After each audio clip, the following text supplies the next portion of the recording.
everyone! So this is a video that I've been promising for quite a while, which is why I collect dead animals. But first of all, before I start on the topic, shameless self-promotion, I have to show you this. This shirt came in the mail today from Redbubble. It's one of my animal rights paintings that I did a little while ago now. It's one of the first ones that I did. People on Tumblr specifically have been asking for shirts of these paintings, so I'm letting you know the shirts are in. You can get them on my Redbubble. Leave a link to that in the description if you're interested. Starting off with just 2 designs for now, but there will be more soon. I also have prints of these available on my Etsy now as well. Yeah, I just thought I'd let you guys know that while we're all here, because I'm very excited about it. Okay, anyway, so onto the actual topic of this video, which is a little bit ironic with the animal rights stuff, but it'll all make sense soon, I promise. Why I collect oddities, which in my case is mostly dead animals. When I'm referring to dead animals, it's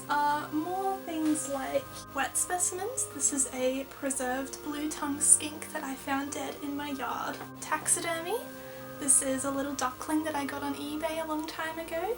Also skeletons. This is a little kitten that I found dead years ago, and I cleaned her up and articulated her and added some decorations and stuff.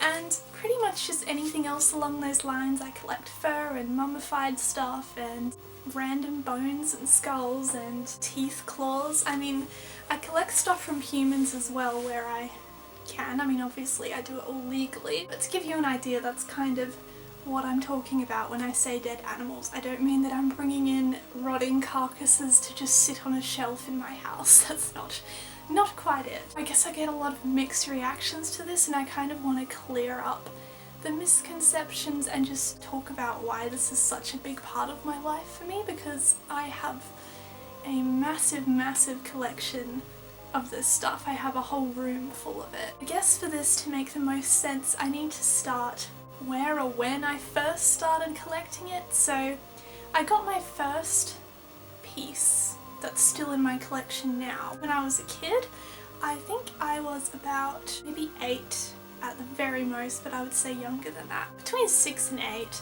It's a long story, but my mum was living in Victoria and I was in South Australia, so she would often send me parcels and stuff in the mail of letters and stuff that she finds, and one of the things that she found and sent to me in the mail were some bones. I have one of them here to show you because the other one I actually gave away years ago, like when I was about 15. But this is the bone that she gave me. This is part of a pelvis bone, which I think is from a goat, but I can't be entirely sure. I remember she wrote about it in her letter, and she was saying she was actually digging in this spot where people often find like gold and stuff, and she didn't find gold, but she did find bones. So she gave me this and a cow vertebra, and I remember there was always just like so much mystery behind this bone. Like, I was always so curious about what part of the body that it was from, what animal it was from, how it died, where it was found. I just had so many questions about it that couldn't be answered for sure by anyone. That was really my first kind of exposure to this stuff, I guess you could say.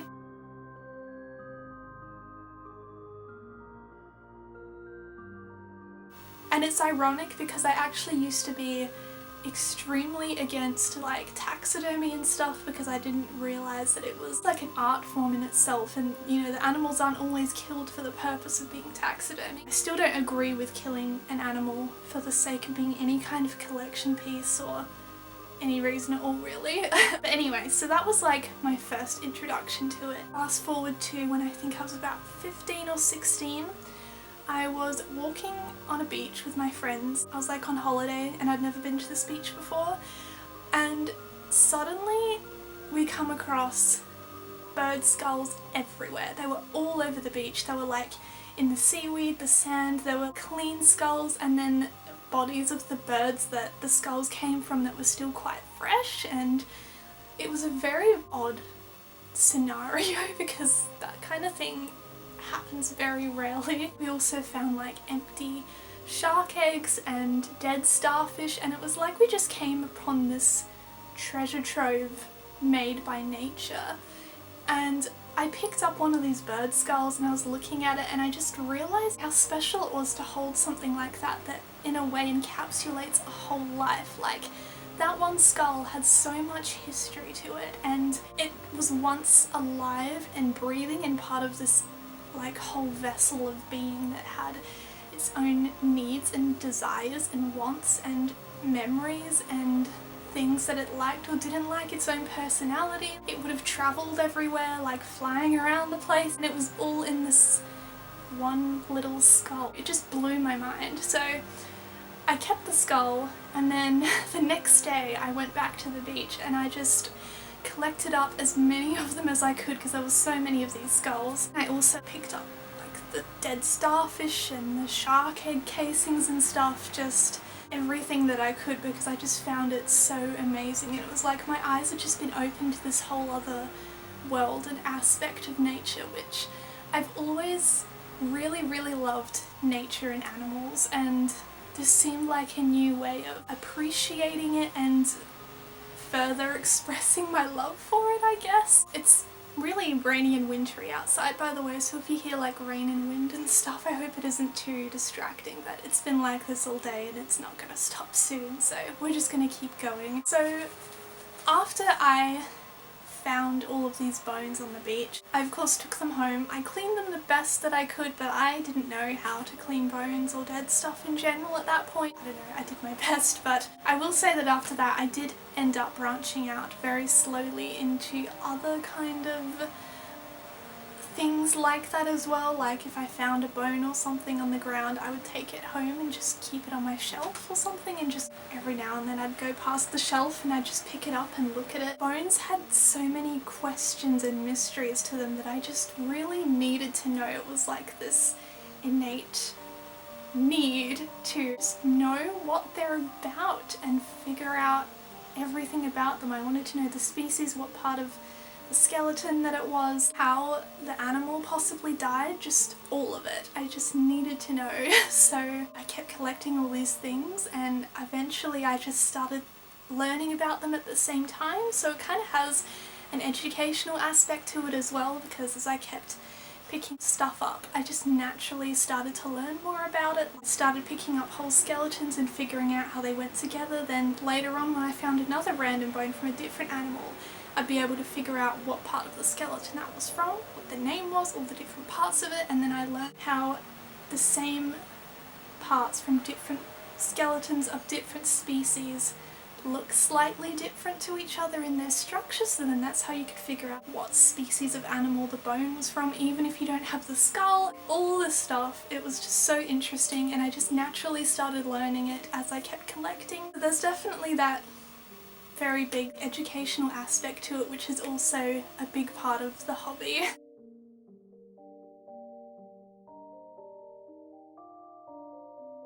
I guess when it comes down to it, you could really say that a big part of why I collect this stuff is mainly sentimental value. People ask how it is that I can be vegan but also collect the remains of dead animals, and I mean, the answer to that is kind of complicated. I don't see it as always being this arbitrary one line that you cross and then that's it. I do think there are grey areas, and there are times that it can be acceptable to do this kind of thing. All of the animals that I collect, I always find already dead, like usually from natural causes or roadkill or something like that. And then if I do purchase them, they are either antique or secondhand, so if they're brought up in a fur farm or something, I'm not contributing to that because the damage was already done years ago. I'm just taking in this animal to be given the love that they deserve but probably never received. And I also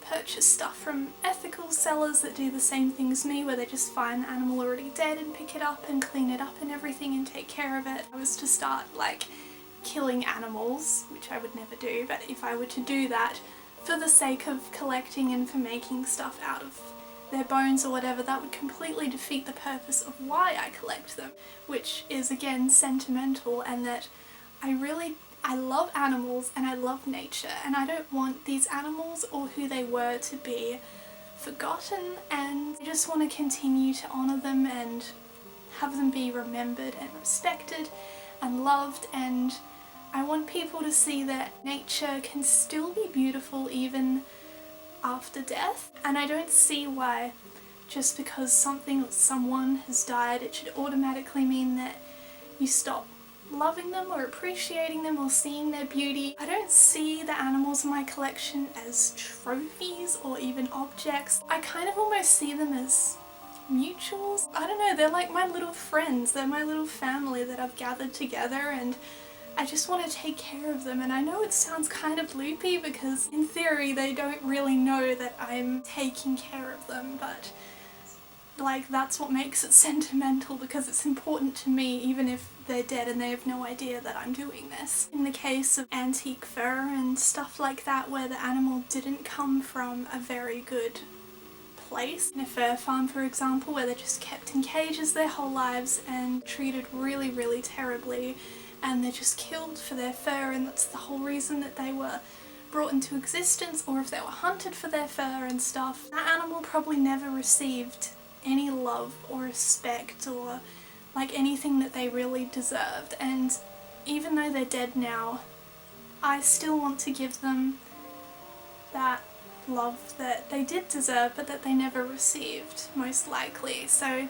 I don't wear any of the like antique furs and stuff that I purchase. I just put them on my wall or I drape them over something, and I usually name them, and I don't know, I just pat them and stuff. Sometimes I talk to them, which definitely sounds loopy, but I think it's kind of no different to talking to yourself when you're alone, really. I really do just see them as my little friends in a way. When it comes down to it, I just really want to take care of them and have them continue to be remembered and loved and appreciated, and yes, that's kind of also where like my bone art comes in, because I want to disperse that love and beauty outwards to other people. I feel like sometimes it takes a bit of something extra to get people to see it. I have my painted skulls that I do. This one I'm keeping for myself because I really love her, but this is a kangaroo and I painted her and added some glitter and crystals and stuff, and I just feel like it further accentuates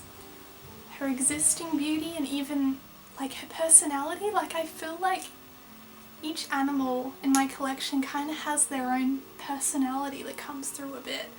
Which I know that sounds crazy, but I guess it also partly comes from like a spiritual kind of pagan standpoint. I feel like they still have a bit of their essence from who they were when they were alive kind of attached to them, I suppose. So I like to further sort of bring that out a bit more through things like this. I do make things like this as well. This is another piece that's just for me. Cases where I just find one random bone and it's not a skull or something, I can still make something work for people to see the beauty that's still there, if that makes sense. And you know, sometimes in a way, if the animals come from a place that, of course, again, I buy it second hand, but if it comes from a place that is where it wasn't treated well when it was alive, like sometimes I feel like keeping those pieces is almost another way of bearing witness to the really terrible atrocities that that animal would have gone through to become what it is now, like a fur or a piece of taxidermy. Now that it's done, the damage is done, and I'm not contributing to it. Like it doesn't mean that the animal still shouldn't be appreciated and given that respect. So like I feel like it really all often comes down to intention in this scenario. Again, I don't see my animals as trophies or objects or something to be like exploited. I feel protective of them and I love them, and I do the same things for my pets as well. My previous cat who passed away, she was my absolute best friend, and I'm keeping the bones from her, and I've kept bits of her fur and her claws, and I don't want to let her go if I don't have to. I don't want to put her in a grave in the garden and then move house and leave her behind. Like that seems like such an injustice. So I want to continue having her with me like until I die, and I will probably do that with any future pets that I get as well. You know, as long as no one's getting hurt and it's done for the right reasons, I think that it should be okay. And I think everyone has their own way of processing death and mortality, and this is my way. I don't think it does always have to be the way that society tells you that it does, because each society has a different way of remembering the dead and coming to terms with it. Like the Egyptians and mummies, and You know, in the Victorian era, they kept the hair of their loved ones and turned it into mourning jewellery or artwork, and it's really all just along those same lines. Someone commented on one of my videos a little while ago that keeping the bones of a loved one is really like keeping the ashes of a loved one. It's still their bones and stuff, it's just turned into dust. Like, it's still the same thing, just in a different form. It also has kind of helped quite a bit to come to terms with even my own mortality. And I'm considering to possibly, when I die, be donating my body to science or become an organ donor or something like that. Like, I don't think I want all of my body to just be buried and left to just rot. If it could help others in some way or become something like what I've done for these animals, I take comfort in that, and not everyone would, not everyone wants that, but I think that I do, and this has kind of helped me discover that and come to terms with it, I think. It's comforting to think that you might not necessarily be forgotten after you die. Like, that's something kind of interesting to think about, I think. Anyway, I could ramble on about this topic forever. Like, there's so much that I have to say on it, so I may or may not make another video related to this topic again in the future, but this is like the main gist of it. This is always done out of respect for the animal. That's why I do it. Yeah, and I hope that that's become more clear through this video, I guess. As I understand, it is an odd thing to do, like it isn't a super common thing, I don't think, or hobby. If you guys do or don't collect oddities, whatever you make of that term, whether it's dead animals or like medical tools or some strange antiques or something, let me know why it is you do or don't do it in the comments. I'd be very interested to read it. But that's it, so thank you for watching, I hope you enjoyed, and I will see you next time.